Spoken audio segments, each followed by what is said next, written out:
کوئی منتظر ہے آپ کی زکوٰۃ کا تاکہ وہ افطار کر سکے اپنا سال بھر کا روزہ۔ مستحق افراد تک راشن پہنچانے میں MTJ فاؤنڈیشن کا ساتھ دیں۔ تقسیم رحمت رمضان راشن پروگرام۔ اور پھر ان کے لیے دعا کر رب ارحمہما کما ربیانی صغیر۔ میں اپنے گاؤں میں ڈیرے میں بیٹھا تھا تو ایک شخص میرے پاس ہے اپنے بیٹے کو لے کر، رحم دین اس کا نام تھا، فوت ہو گیا۔ اس کا بیٹا ایک مدرسے سے فارغ ہو کر آیا تھا، مجھ سے کہتا ہے میاں صاحب، ہمیں وہاں میاں صاحب کہتے ہیں، میاں صاحب اے میرا پتر پڑھیا تو ہے پر کڑیا کوئی نہیں۔ ایک ان پڑھ آدمی کا تجزیہ، اے میرا پتر پڑھیا تو ہے پر کڑیا کوئی نہیں۔ دودھ جب کاڑا جاتا ہے نا تو وہ ملائی آ جاتی ہے اور وہ ذرا گاڑھا بھی ہو جاتا ہے، مزیدار بھی ہو جاتا ہے۔ تو ہمارے بچپن میں اتنے بڑے بڑے گڑھوں میں سارا دن دودھ کے نیچے اپلے وہ جلتے رہتے تھے اور وہ اتنی بڑی ملائی کی تہ اس پہ آتی تھی اور پیلا زرد ہو جاتا تھا، تو وہ بہت پسند کیا جاتا تھا پینے میں بھی، اس کی ملائی کھانے میں۔ تو جو آدمی ایک اچھے کردار والا بن جاتا تھا تو اسے کہتے تھے میاں کڑے ہویا ہے۔ اب سمجھ گئے یہ مثال؟ اے میرا پتر پڑھے آتا ہے پر کڑیا کوئی نہیں۔ میں کیوں ہے کہ تو ماں پیو نال گل کرن دا ہی ول نہیں آتا، اسے تو یہ نہیں پتا کہ ماں باپ سے بات کیسے کرنی، اتنی بدتمیزی سے بولتا ہے۔ تو یہ مٹی تے سو پڑھ کے آیا، تو میں تم سے یہ نہیں چاہتا ہوں کہ تم جاؤ تو تمہارے ماں باپ کہیں پڑھے آتا ہے پتر پر کڑیا کوئی نہیں ہوں۔ تم اپنے ماں باپ کے سامنے وخفض، جھک جاؤ، لہما جناح الذل من الرحمہ، محبت سے، جبرن نہیں، محبت سے، اور دل سے یہ دعا کرو رب ارحمہما کما ربیانی صغیر۔ جب سے میرے ماں باپ فوت ہوئے، 88 میں میرے والد فوت ہوئے، میں نے 10 نفل شروع کیے ان کے لیے۔ 2001 میں والدہ فوت ہوئی، اب ان کو بھی 20 سال ہو گئے، 21 سال۔ میں دونوں کے لیے 20 رکعت نفل روزانہ پڑھتا ہوں۔ میں بیمار ہو جاؤں تو الگ بات ہے، سر میں درد ہلکا پھلکا ہو تو میں پڑھتا ہوں، شدید ہو جائے پھر رہ جاتا ہوں۔ تو میں 1000 نفل بھی روزانہ پڑھوں تو میں والدین کا حق ادا نہیں کر سکتا۔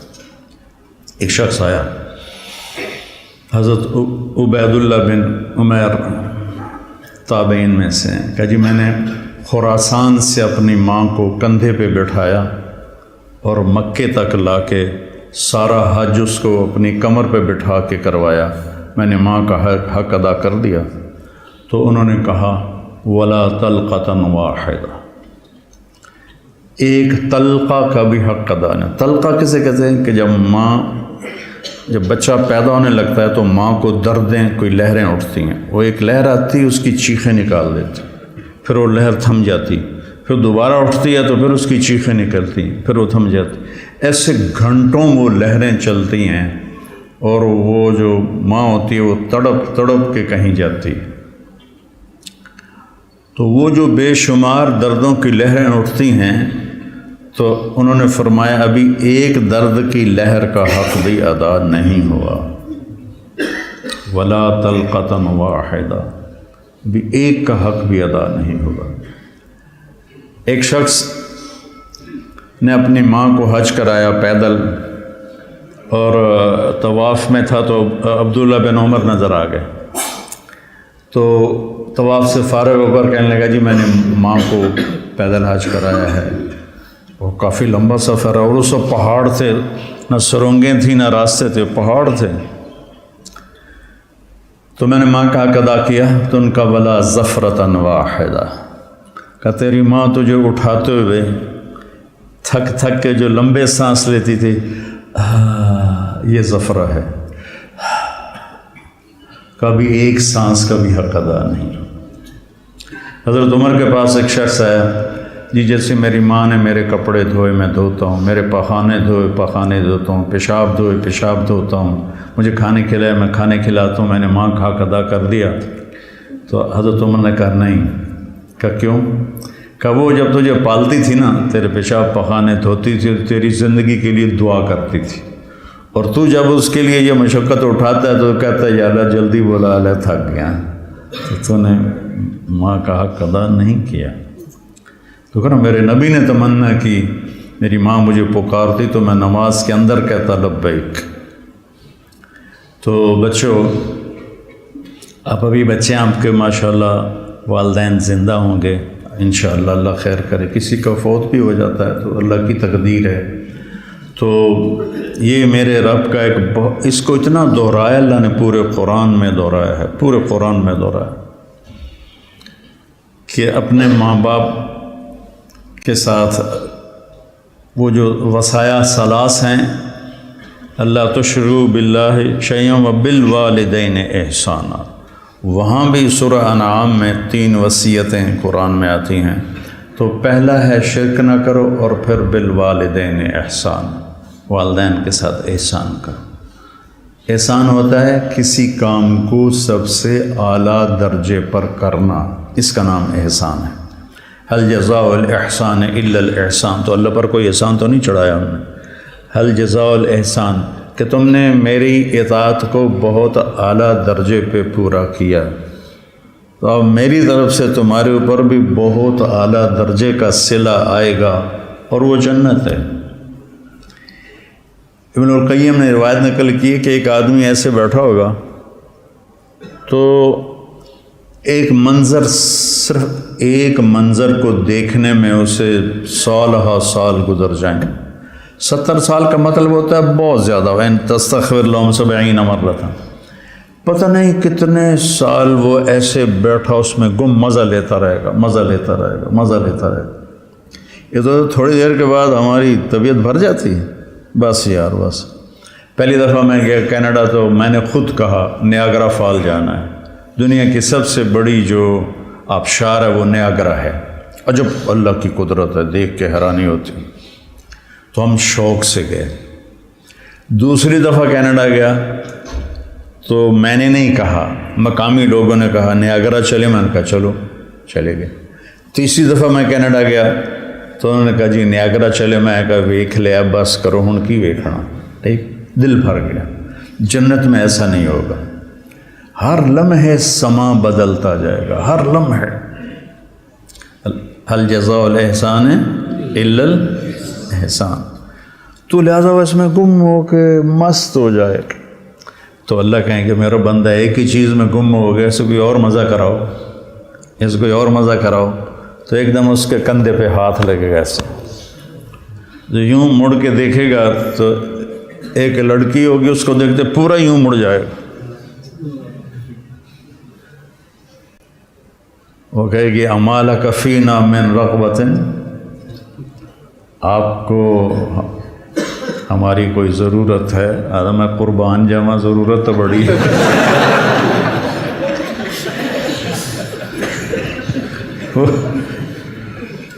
وہ کہے گا تو ہے کون، تو میری جنت میں سے نہیں ہے؟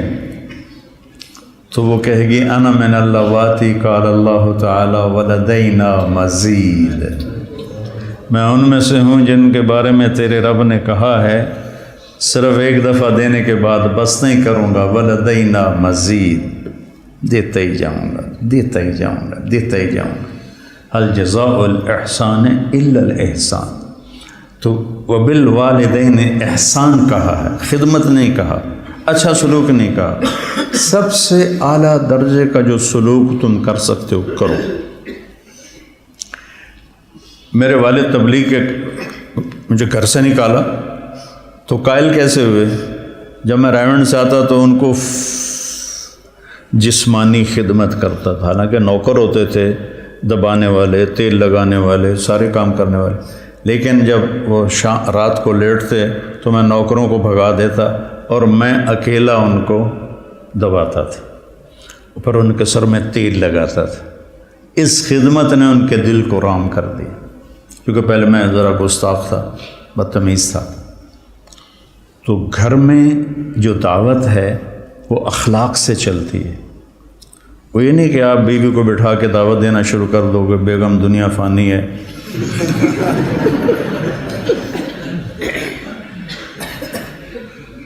تو گھر میں جو آپ کا سکہ جمے گا جھک جانے سے جمے گا.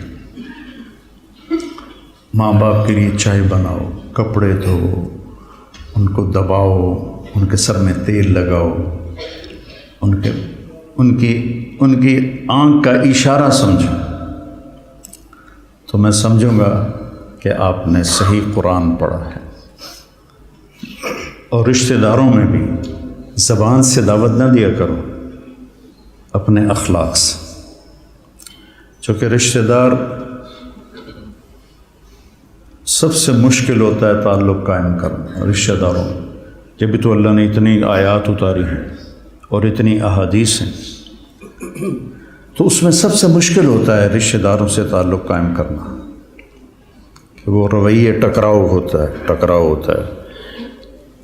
تو اس میں آپ کے اخلاق، آپ کی تواضع، آپ کی عاجزی، کوئی ان میں سے بدتمیزی کرے تو آپ کا برداشت کرنا عموماً، اور والدین خاص طور. لیکن اس میں ایک بات کی احتیاط رکھنی ہے کہ کل کو اللہ آپ کی شادی کروائے تو شادی بیوی کے معاملے میں احتیاط کرنی ہے. آپ کے ماں باپ کا آپ پر پورا حق ہے، لیکن آپ کی بیگم پر ان کا کوئی حق نہیں.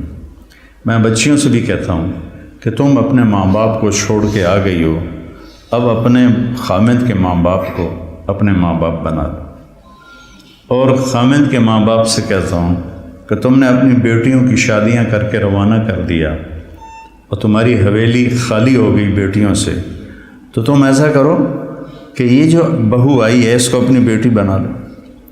جب اس کو بہو کی نظر سے دیکھتی ہو تو پھر تمہارے اندر حسد پیدا ہوتا ہے، غصہ پیدا ہوتا ہے. اسے بیٹی کی نظر سے دیکھو، یہاں تمہاری جگہ، اس بہو کی جگہ تمہاری بیٹی بیٹھی ہوتی تو تمہاری نظروں میں کیا پیار ہوتا. جب بیٹی کو تم نے روانہ کر دیا ہے، اب پیچھے یہ تمہاری بہو آ گئی ہے، تو اس کو وہی نظر دو جو اپنی بیٹی کو دیتی تھی، تو گھروں میں خوشیاں. تو ماں باپ کا تمہاری بیوی پر کوئی حق نہیں ہے.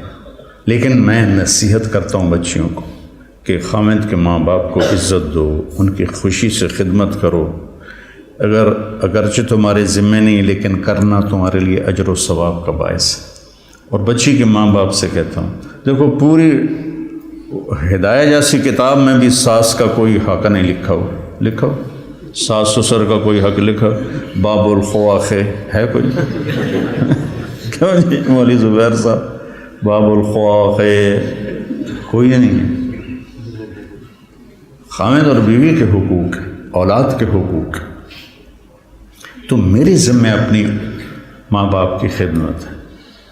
میری بیوی خوشی سے تیار ہو جائے تو اس کا احسان ہے، اس کی نیکی ہے. زبردستی کر کے میں کروں ورنہ میں تجھے نکال دوں گا تو یہ ظلم ہے. ماں باپ کے کہنے پہ طلاق نہیں دینی. طلاق دے دو، بڑی نافرمان ہے. اپنی بیٹی کے لیے کہتے ہیں وہیں رہو، وس کے رہو ساڑھے کو نام ہی. اور بہو کو کہتے ہیں طلاق دے دو اسے، کسی کی بیٹی ہے. تو اس میں اعتدال کا راستہ اختیار کرنا یہ آپ لوگوں کے ذمے ہے. اور جب بھی بیوی کی تمہیں شکایت سننے کو ملے، پہلے تحقیق کرنا، پھر کوئی بات کرنا. عموماً شکایتیں غلط ہوتی ہیں. ایک ہماری رشتے میں پڑنانی تھی، رشتے میں مجھے ابھی پتہ ہی نہیں کہ وہ میری کیا لگتی تھی.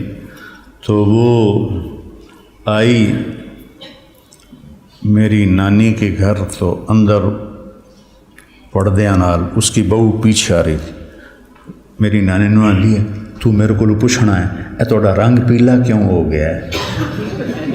یہ انہوں سمجھا رہی ہے کہ تو میرے کو پوچھنا تو رنگ پیلا کیوں ہو گیا. اچھا وہ میری نانی کا ان سے کوئی بانجی بھتیجی کا رشتہ تھا، تو انہوں نے کہا جی ٹھیک ہے جی نانی جی۔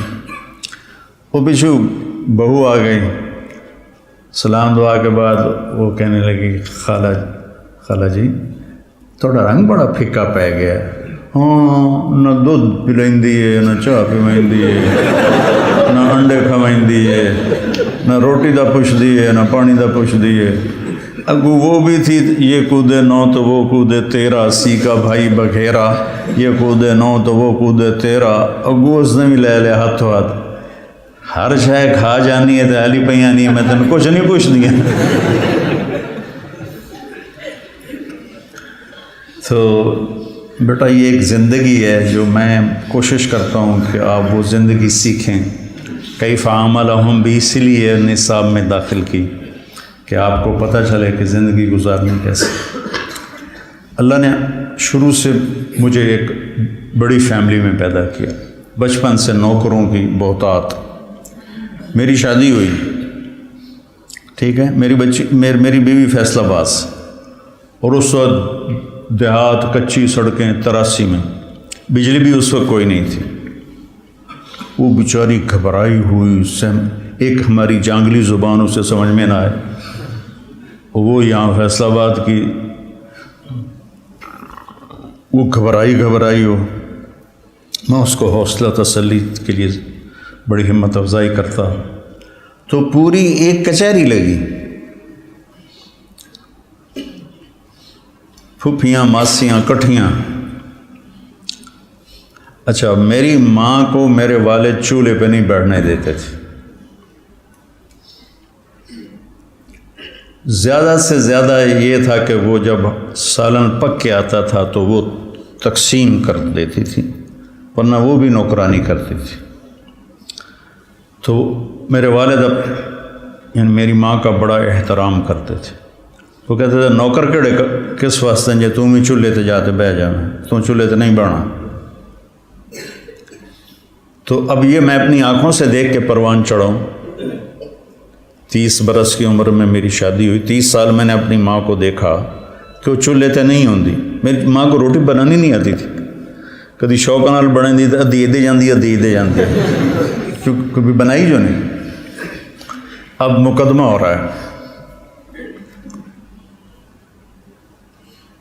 ماں تیری چولہے تے سڑدی پئی ہوندی ہے تے بیوی تیری ٹھک کے منجے تے بیٹھی ہوندی۔ یہ میرے گھر میں ہو رہا ہے، ماں تیری چولہے تے سڑدی پئی ہوندی ہے تے بیگم تیری ٹھک تے منجی تے بیٹھی ہوندی ہے۔ میں ہس پیا، میں کہ میری ماں کداں چولہے تے سڑی ہے، میں بھی تھائیں جمیا تھائیں وڈا ہویا، میں دسو تو صحیح میری ماں کداں چولہے تے سڑی ہے۔ یہ ہماری معاشرت ہے، تو اس سے آپ لوگوں نے پرہیز کرنا ہے، عدل کرنا ہے۔ الگ رہنے کا انتظام کر سکو اسبابوں تو بہت اچھا ہے، اکٹھے رہنے کا ہے تو پھر بیوی کو پناہ دو، اس کو اپنے ماں باپ کی شدت سے بچاؤ۔ بیوی میں بدتمیزی ہے تو ماں باپ کو بچاؤ۔ بعض لڑکیاں ایسی بدتمیز ہوتی ہیں، ایسی زبان دراز ہوتی ہیں کہ نہ کسی کی عزت کو دیکھتی ہیں، نہ کسی کے مقام کو دیکھتی ہیں، اور بہت ہی لمبی زبان۔ ایک دفعہ ساتھ 2 واقعے میرے ساتھ پیش آئے۔ ایک عورت، ایک دوست نے کہا کہ ایک خاتون آپ سے ملنا چاہتی ہیں، اس کے خامند کھرب پتی ہیں، کھرب پتی، کہ ملا دو۔ وہ آ گئیں، 50 سال پلس ان کی عمر تھی، تو بیٹھتے ہی رونے لگیں۔ ایسا ہوتا ہے ابھی پہلے کوئی دکھڑا سنائے پھر وہ بیٹھتے ہی رونے لگے کہ لوگ سمجھتے ہیں میں بڑی خوش قسمت ہوں، بڑے مالدار کی بیگم ہوں، لیکن میں اس دولت کو کیا کروں، میرے خامند کا سلوک ہی اچھا نہیں میرے ساتھ، تو میں اس دولت کو کیا کروں۔ ٹھیک، اس سے کوئی چند ہفتے بعد میں کراچی جا رہا تھا، جہاز میں ایک نوجوان بڑا خوبصورت میرے پاس آ گیا، کہنے لگا مولانا صاحب اللہ نے مجھے سب کچھ دیا ہے، رزق دیا ہے، گھر دیا ہے، دولت دی ہے، لیکن میں اپنی بیوی سے اتنا تنگ ہوں، اس کی 30 فٹ لمبی زبان ہے۔ میں کہا 29.5 فٹ کٹ دے، باقی 6 انچ منہ چڑھا۔ اس کی 30 فٹ لمبی زبان ہے. تو ایک بیوی کی بدتمیزی سے پریشان ہے، ایک خامند کی بدتمیزی سے پریشان ہے. اس لیے بعض اوقات جب بے جوڑ شادیاں ہو جاتی ہیں تو ماں باپ کہتے ہیں نبھاؤ. طلاق کس لیے ہے؟ طلاق اس لیے ہے اگر خامد بدتمیز ہے تو ان کی عادت نہیں بدلے گی، بچی کو فارغ کرا لو. بچی بدتمیز ہے تو اپنے بچے کو ذلیل نہ کرو، فارغ کرا دو. اللہ نے طلاق اس لیے رکھی. تو میرے عزیزو، یہ زندگی کے اسباق ہیں جو اتنے ہی ضروری ہیں جتنے ہم باقی اسباق کو پڑھتے ہیں. کوئی منتظر ہے آپ کی زکوٰۃ کا تاکہ وہ افطار کر سکے اپنا سال بھر کا روزہ. مستحق افراد تک راشن پہنچانے میں MTJ فاؤنڈیشن کا ساتھ دیں. تقسیم رحمت رمضان راشن پروگرام